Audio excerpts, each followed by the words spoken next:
വേണ്ടി കിട്ടിയ ഞങ്ങൾ കറിയായിക്കറിയാന്ന് മറിയായിക്കറിയാം.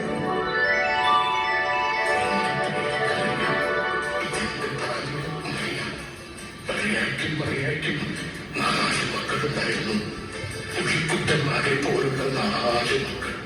സ്നേഹവാത്സല്യത്തോടെ കൈവളരുന്നോ എന്ന് നോക്കി ഞങ്ങൾ അവരെ വളർത്തി. ആവശ്യത്തിന് വിദ്യാഭ്യാസം നൽകി നല്ല ജോലി കാര്യമാക്കി. മൂത്ത മകൻ അപ്പച്ചൻകുട്ടി, രണ്ടാമത്തെ മകൻ പോലീസുകുട്ടി, മൂന്നാമൻ ജോസൂട്ടി, 4ാമത്തെ മകൻ ദൈവവിളി കേട്ട് പോയി. അവന്റെ പേര് തോമസ് കുട്ടി. സമയാസമയങ്ങളിൽ 3 പേരുടെ വിവാഹവും കഴിഞ്ഞ് തോമസ് കുട്ടി വൈദികനായി. അങ്ങനെ അവർക്ക് ഭാര്യയും കുടുംബമക്കളുമായി ഞങ്ങൾ വളരെ സന്തോഷത്തോടെ അറിയിച്ചു പൊളിച്ചു ജീവിച്ചു. ഒരു ദിവസം അത് സംഭവിച്ചു. എല്ലാവർക്കും മാതാപിതാക്കളുടെ സ്വത്ത് വേണം. അവർക്കൊരു നേരത്തെ ഭക്ഷണം കൊടുക്കാനാരുമില്ല, ഒരിറ്റ് സ്നേഹം കൊടുക്കാനാരുമില്ല. ഒന്ന് തിരിഞ്ഞു നോക്കി നിങ്ങൾ. അപ്പച്ചനും അമ്മച്ചിയും ചത്തോ ജീവിച്ചിട്ടുണ്ടോ എന്ന് തിരക്കോ നിങ്ങൾ. മക്കളാണ് പോലും മക്കൾ. നിങ്ങളിങ്ങനെ ഒന്നും മിണ്ടാതിരുന്നുകൊണ്ട് ഒരു തീരുമാനമാകില്ല. ഞങ്ങളും അതിന് തന്നെയാണ് വന്നേക്കണത്. ഞങ്ങളും അത് തന്നെയല്ലേ ഉള്ളത്. നിങ്ങൾ 3 പേരുണ്ട്. 10 ദിവസം വീതം അപ്പച്ചനെ അമ്മച്ചിയും നോക്കിയാൽ പ്രശ്നം തീർന്നില്ലേ? ശരി അമ്മച്ചി, വാ അപ്പച്ച. അമ്മച്ചി വാ, എന്റെ വീട്ടിലേക്ക് പോവാം.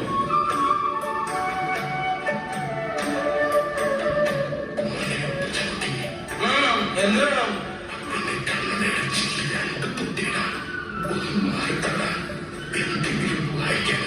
പിന്നെ വായിച്ചു പഠിച്ച് പരീക്ഷ എഴുതാൻ പോണല്ലേ? അവിടെ വല്ലതും അടിക്കണം തിരിക്കപ്പ. ഒരു വായനക്കാരൻ വന്നിരിക്കും. എന്താ നിങ്ങൾ ഇങ്ങനെ വിഷമിച്ചിരിക്കുന്നത്? എന്ത് പറ്റി?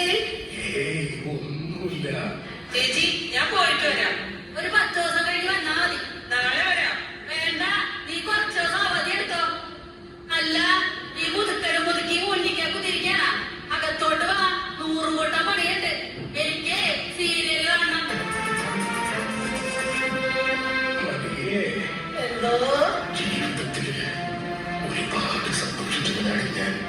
എന്റെയും ജീവിതത്തിനിടയില് നക്ഷത്രങ്ങളായി പെയ്തുവരുന്ന നന്മകളായിരുന്നു കൂടെ ഒന്നോന്നരകൾ. ആ മക്കൾ ആദ്യത്തെ കാലം വന്നപ്പോ ഉള്ളകാലം തൊഴുക്കുക, മുഖത്തിൽ കാലം തൊപ്പുക, കഥാവെ സഹിക്കുക.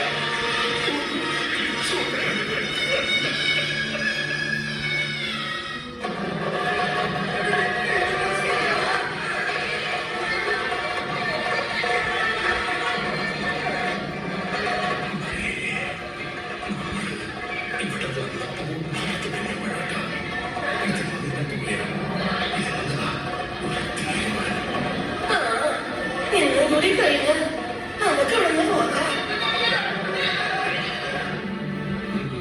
പണ്ടൊരു കഥ കേട്ടിട്ടുണ്ട്. വിരുന്നുകാരനെ ഒട്ടിക്കാൻ ഭാര്യയും ഭർത്താവും പടക്കിട്ട കഥ. മക്കളെ കണ്ടു, മാമു കണ്ടു, ഒരിക്കലെന്ന കാൽക്കൊമ്മാര് പറയണത്.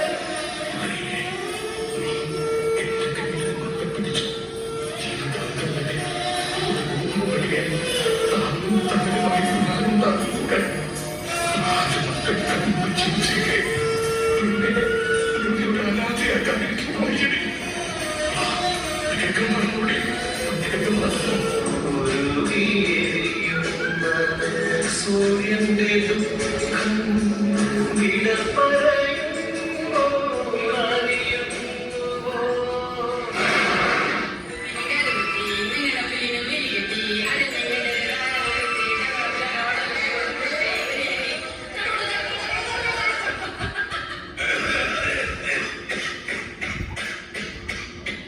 അമ്മക്കുട്ടി, ഡോണ്ട് ഡോണ്ട്.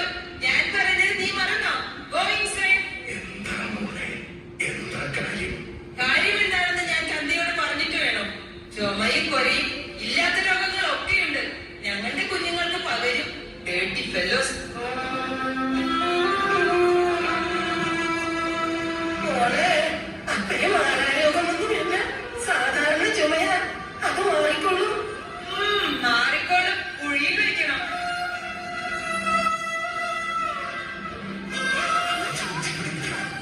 അതിന്റെ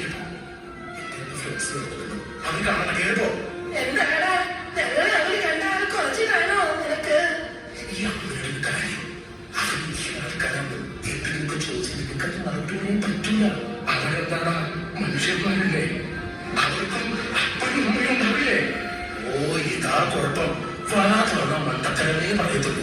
ദൈവത്തെ ഓർത്ത് അപ്പ ഒന്ന് അകത്തേക്ക് കയറിപ്പോ. ആരാ പോയത്? അപ്പനമ്മ? ചേച്ചി അല്ലല്ല, അതേപോലെ സാന്ത്വനിന്റെ അപ്പനമ്മയല്ലേ.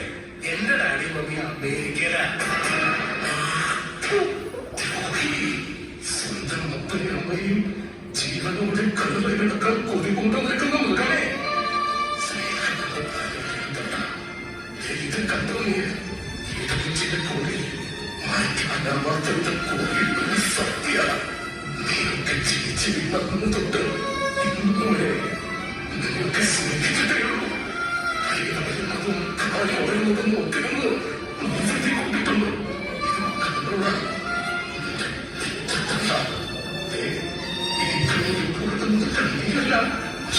ചോര 10 മാസം ചൂടും മുട്ടുകെട്ടി വയറ്റിലാണല്ലോ ആ മൃഗമേ നീ ചവിട്ടിയത്. ഇനി ഞങ്ങളിവിടെ നിന്ന് ഞങ്ങൾക്ക് ഭ്രാന്ത് പിടിക്കാം. പിന്നെ എന്താ ചെയ്യാന്ന് നിങ്ങൾക്ക് പോലും അറിയില്ല. അറിയാമേ നമുക്ക്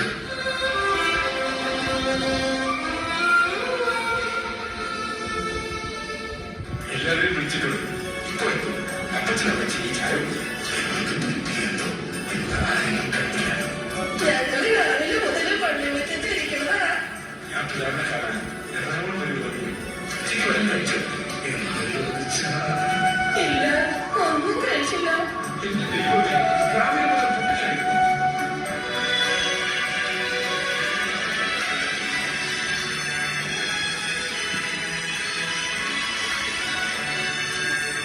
നിങ്ങളെല്ലാവരും എല്ലാം സംബന്ധിച്ച് പോയതല്ലേ?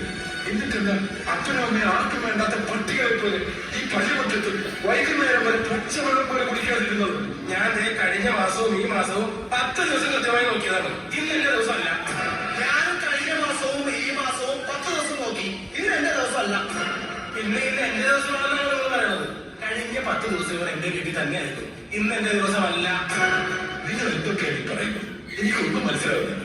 എന്തായാലും ഇന്ന് എന്റെ ദിവസമല്ല.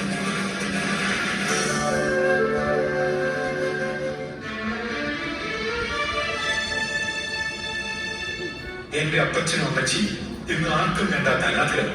അപ്പനെയും അമ്മയെയും 10 ദിവസം നോക്കാൻ വിരിച്ചപ്പോ ഈ 31-ാം തീയതി മാറുന്നു.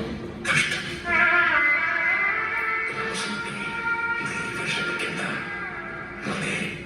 നീ വിചാരിച്ച ഞങ്ങളുള്ള അനാഥാലയത്തിൽ ഒതുക്കാൻ കഴിയില്ലേ? എന്റെ ചേട്ടന്മാർക്കറിയും ഈ അപ്പച്ചന്റെ അമ്മച്ചിയും കണ്ണീരിന് വരാം. ഒരിക്കലും നിങ്ങൾ കണ്ണീരിന് കണക്ക് പറയേണ്ടി വരും. നിങ്ങൾക്ക് മക്കളുണ്ട്, നിങ്ങൾ പ്രായമാണ്. എന്നെങ്കിലും ഇരിക്കുമെന്ന് കരുതുന്നുണ്ടോ? തോമസ് കുട്ടിയെ അവരെ വഴക്കം വേണ്ട. അവരുടെ മനസ്സ് വിഷമിക്കും. വാ, നമുക്ക് പോകാം. അപ്പച്ചനപ്പച്ചി അനാഥാലയത്തിലൊന്നും പോകണ്ട. എന്റെ വീട്ടിലേക്ക് പോരെ. എന്തിന്? നിങ്ങൾ ടൂർ പോകുമ്പോൾ പുറത്തിട്ട് കൂട്ടാൻ, അതോ വേലക്കാരി പറഞ്ഞുവിട്ട് അടിമകളെ പോലെ പണിയെടുപ്പിക്കാൻ, അത് കിട്ടിയത് പോലെ എന്ന് പറഞ്ഞ് കഴുത്തിലടിച്ച് ഞെക്കാൻ വളർത്തുമൃഗത്തോട് കാണിക്കുന്ന കാര്യമെങ്കിലും കാണിക്കായിരുന്നില്ലേ നിങ്ങൾക്ക് വിരോധം? വേണ്ട മോനെ, വേണ്ട, ഒന്നും പറയണ്ട. ഇവിടെ കൂടെ ഞങ്ങളെ വിടല്ലേ.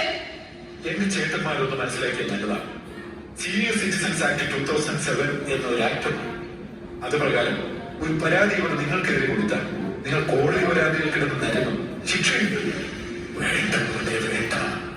കേസ് കൊടുത്തു വരേണ്ടതല്ല ഈ സ്നേഹവും സംരക്ഷണവും. ഈ തിരിച്ചറിവ് എന്റെ സഹോദരന്മാർക്ക് ഇല്ലാതെ പോയല്ലോ. ഇതുപോലെയുള്ള മാതാപിതാക്കൾ ഉള്ളത് കൊണ്ടാണ് മക്കൾ കോടതി കയറാക്കുന്നത്. അവരോട് ദൈവം ചോദിച്ചോളൂ. വാ, നമുക്ക് പോകാം. സമൂഹത്തിന്റെ അടിസ്ഥാന ഘടകമാണ് കുടുംബം. അത് ഭാവി തലമുറയുടെ പരിശീലനത്തിന് അളവിലാണ്. ജനിച്ചു വീഴുന്ന ഓരോ കുഞ്ഞിന്റെയും പ്രഥമ അധ്യാപകരാണ് മാതാപിതാക്കൾ. അതിനാൽ സ്നേഹത്തിന്റെ, വിട്ടുവീഴ്ചയുടെ, സൗഹൃദത്തിന്റെ സന്മാതൃകകളിൽ പകരാൻ നമ്മുടെ കുടുംബങ്ങൾ കാലങ്ങളാണ്. നമ്മുടെ കുടുംബങ്ങളിൽ സർവേശ്വരൻ ഇടമുണ്ടാകട്ടെ.